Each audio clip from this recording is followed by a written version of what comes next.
Chosen one, something big is playing with you. God is pleading.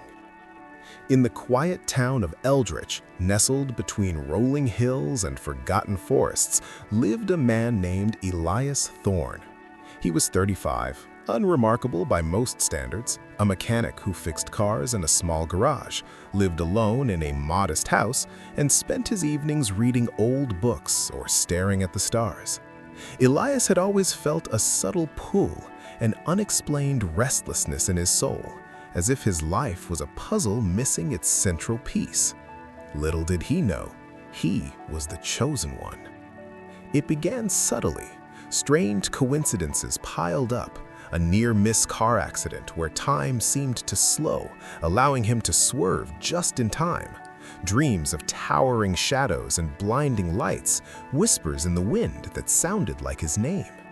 Elias dismissed them as stress, but deep down, he knew something bigger was at play.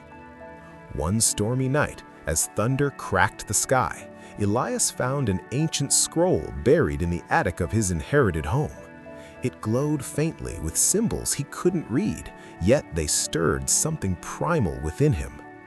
As he unrolled it, visions flooded his mind, prophecies of a great imbalance where darkness sought to engulf the world. He was named, the one born under a rare alignment of stars, destined to stand between light and shadow. But something big was playing with him. Unseen forces tugged at his life like invisible strings. Opportunities vanished at the last moment, relationships crumbled without reason. Doubt crept in like poison. Elias felt manipulated, his choices not entirely his own. In the shadows, a dark entity watched, a puppet master from the abyss, an ancient fallen being known as the Deceiver. It whispered lies into the ears of those around him, orchestrated misfortunes to break his spirit, all to prevent the prophecy from unfolding. The Deceiver knew Elias's power. He could tip the scales in the eternal war between good and evil. By toying with him, making him question his sanity, isolating him, fueling his fears, the dark force aimed to neutralize the threat without direct confrontation. Elias's breaking point came during a fierce storm. Alone on a cliffside overlooking the raging sea, he screamed into the void, "Why me? What do you want from me?"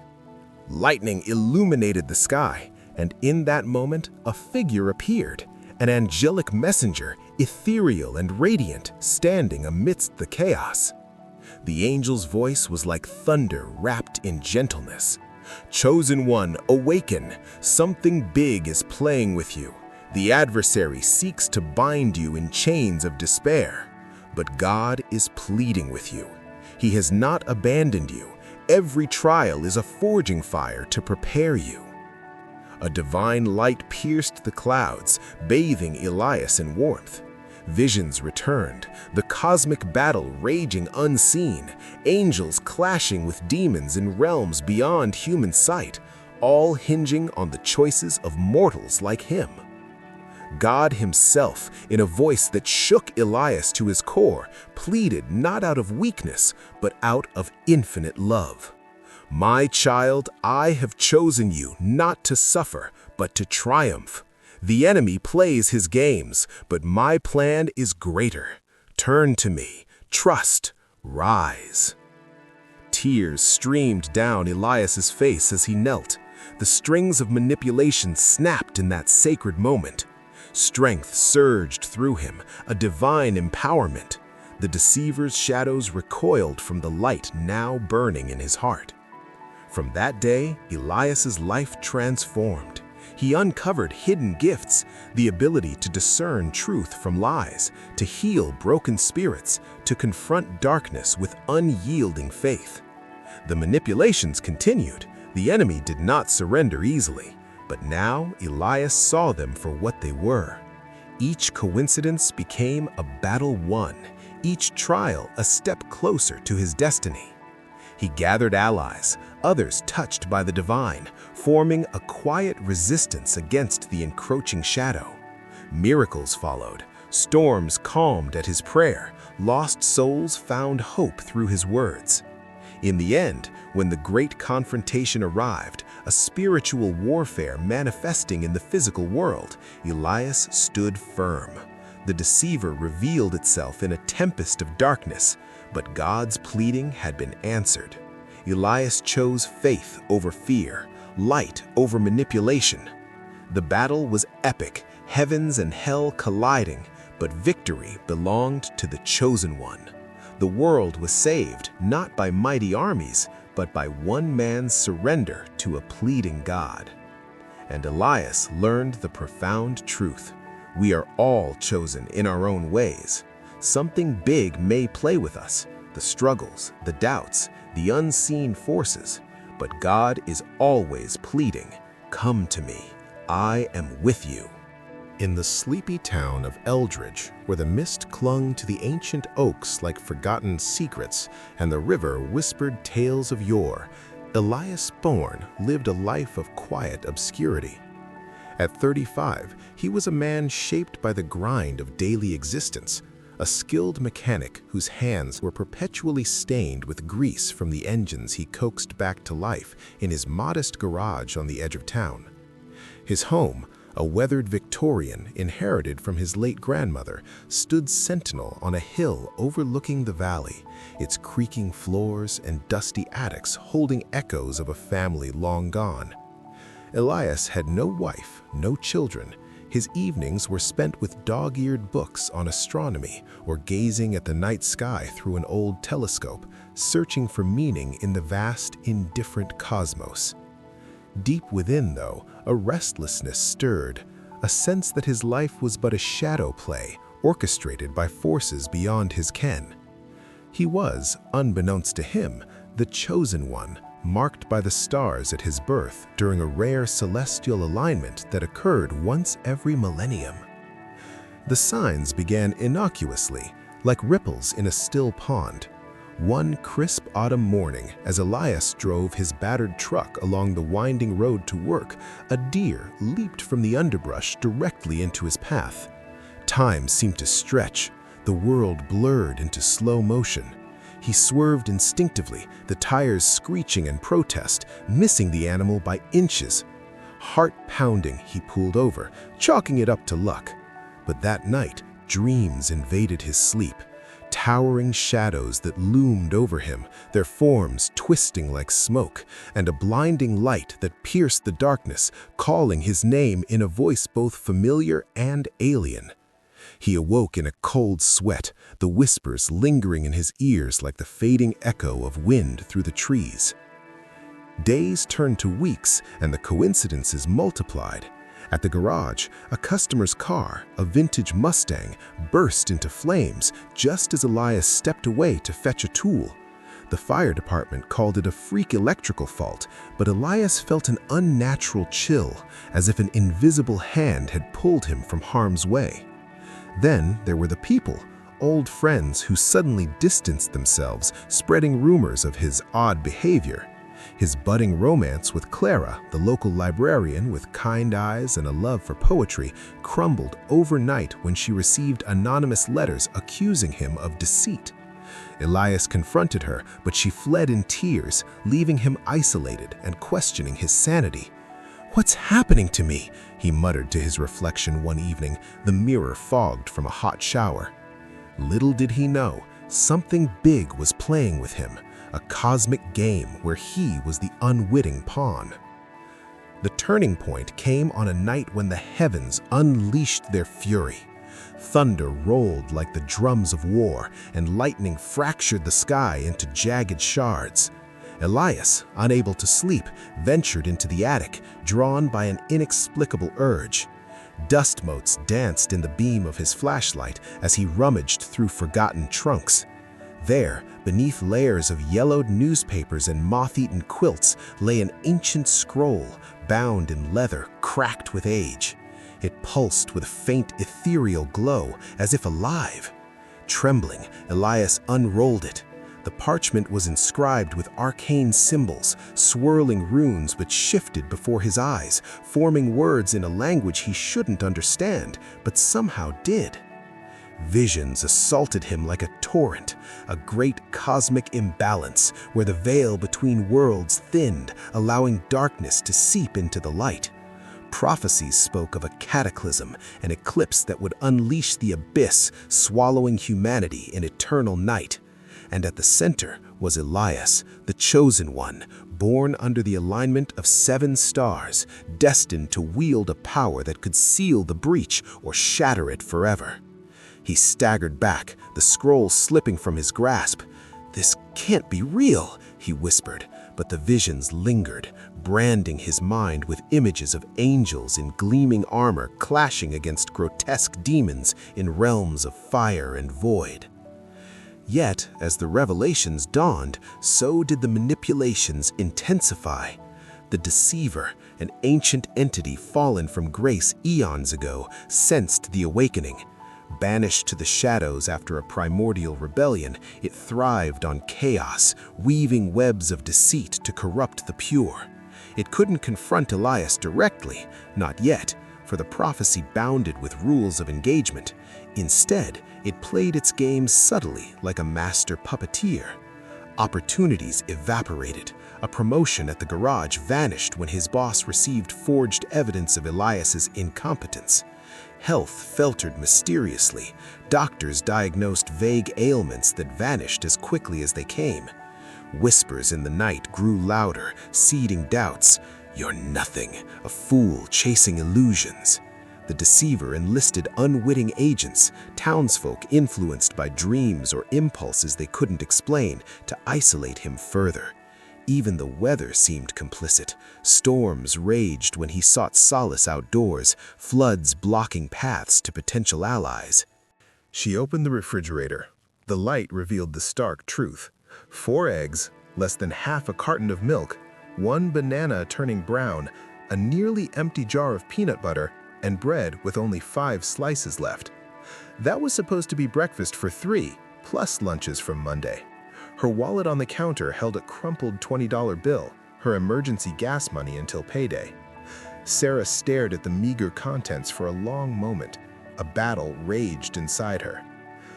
"They're my kids. They come first. But she's my neighbor, and you said to love her as myself. I have so little. Give, and it will be given to you." Tears pricked her eyes. She remembered the story of the widow's mite, how Jesus honored the woman who gave everything, not the rich who gave from their surplus. Sarah whispered, "Okay, Lord, but you're going to have to multiply this." She moved with quiet purpose. She cracked all 4 eggs into a bowl, added a generous splash of milk, and whisked in salt, pepper, and a pinch of dried herbs she'd been saving. The scent of scrambling eggs soon filled the small kitchen. She toasted 4 slices of bread, 2 spread thick with peanut butter for the boys, 2 left plain but buttered lightly for Mrs. Hayes. She wrapped everything carefully in foil to keep it warm, tucked the last banana on top, and added a small yogurt cup she'd forgotten was hiding in the back of the fridge. Before leaving, she wrote a note in her neat nurse's handwriting and left it on the counter. "Good morning, my sweet boys. Mommy is next door helping Mrs. Hayes with breakfast. This cereal and milk for you. Please share nicely. I'll be back soon to make hot chocolate. Be kind to each other. I love you to the moon and back. Mommy." She pulled on her old gray coat, grabbed the warm bundle, and stepped into the freezing dawn. The air bit her cheeks as she crossed the 20 yards of frosted lawn separating the 2 houses.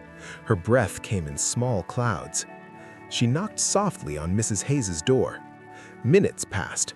Sarah knocked again, a little louder. Finally, shuffling footsteps.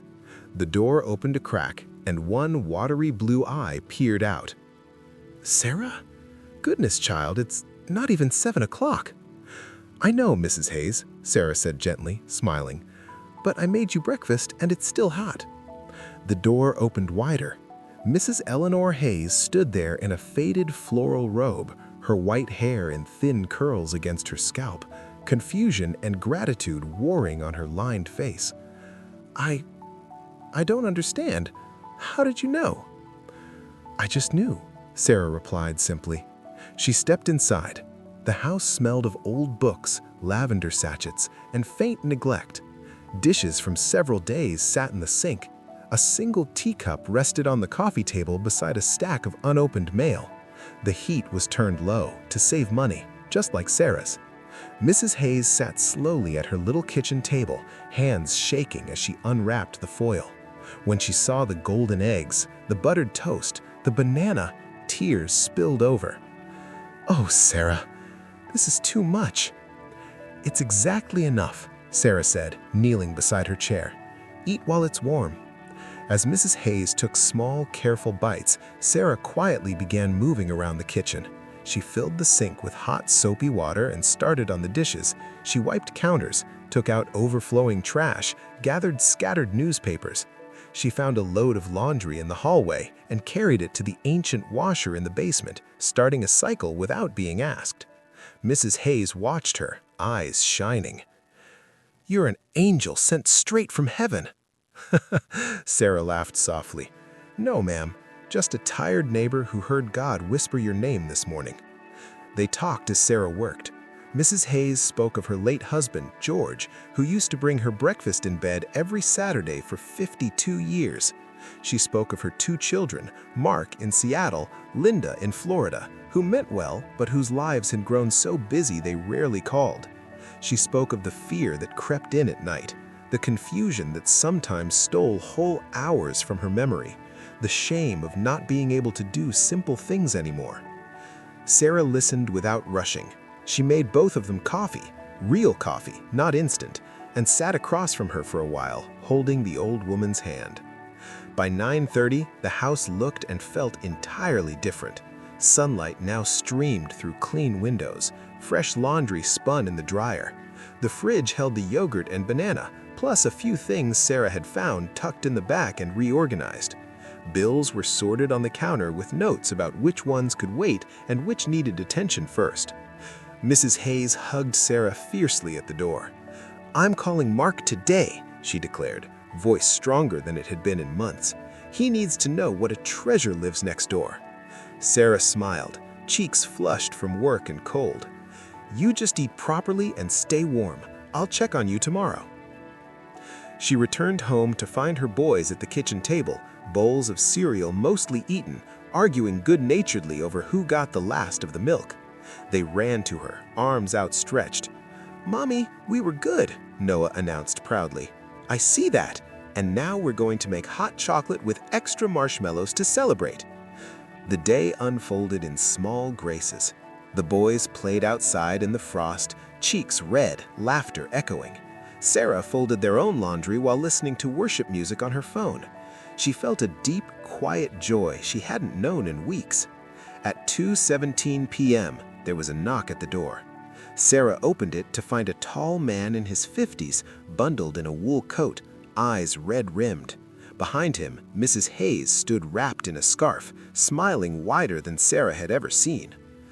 "Sarah Thompson?" the man asked, voice thick. "Yes?" "I'm Mark Hayes. My mother called me this morning, in tears, but happy tears. She told me everything you did." I swallowed hard. I didn't know things had gotten this hard for her. I should have known. He reached into his coat and pulled out an envelope. "This is for groceries, for both of you. And I've already called a cleaning service to come twice a week, and I've moved my next visit up. I'll be here every other weekend from now on." Sarah tried to protest, but he gently pressed the envelope into her hand. Inside were 10 crisp $100 bills, $1,000, more money she'd held at once in years. Tears blurred her vision. "Mark, this is too much." "No," he said firmly. "It's not nearly enough for what you gave my mother today. You gave her dignity. You gave her hope. You gave her love when she felt forgotten." Mrs. Hayes stepped forward and embraced Sarah again. "You listened to God this morning, child, and because you did, He moved mountains." That night, after the boys were asleep, Sarah sat on her couch with a cup of tea, staring at the envelope on the table. She thought of the 4 eggs she had given away, the sleep she had sacrificed, the $20 she had been ready to part with if needed. And she wept. not from exhaustion this time, but from awe. Chosen ones, what you did this Saturday morning proved you are a child of God. It wasn't the $1,000 that proved it. Money comes and goes. It was the quiet yes in the dark, the willingness to be interrupted, the choice to give when your own hands felt empty, the obedience that cost something precious: time, comfort, resources. God never measures by the size of the gift, but by the size of the sacrifice. He sees the heart that says, "I have little, but what I have, I give to you." Sarah was not a preacher. She didn't lead Bible studies or post scriptures online. She was a weary single mom in an old coat carrying foil-wrapped eggs across a frosty lawn at dawn. And in that small, hidden act, the kingdom broke through. Because when one obedient heart moves, heaven mobilizes. Angels take notice. Provision flows. Lonely hearts are knit together. Generations are touched. One son drove 6 hours because his mother's voice sounded alive again. This is how God has always worked, through ordinary people who say yes in ordinary moments, through a young boy's lunch of bread and fish, through a widow's last coins, through a nurse's last eggs on a cold Saturday morning. So listen, chosen one, that nudge you feel, the one asking you to text the friend you've been avoiding, to forgive the one who hurt you deeply, to give when the budget is tight, to pray when you're exhausted. It matters more than you can imagine. Your small obedience today could be the miracle someone else has been praying for tomorrow. Because when you move at His whisper, you prove whose child you are. And the Father, who sees everything done in secret, smiles, draws near, and says, "Well done. That's my girl. That's my boy. Keep going. I'm right here with you." You are chosen. You are seen. You are deeply, eternally loved. And the world is changed one quiet Saturday morning at a time.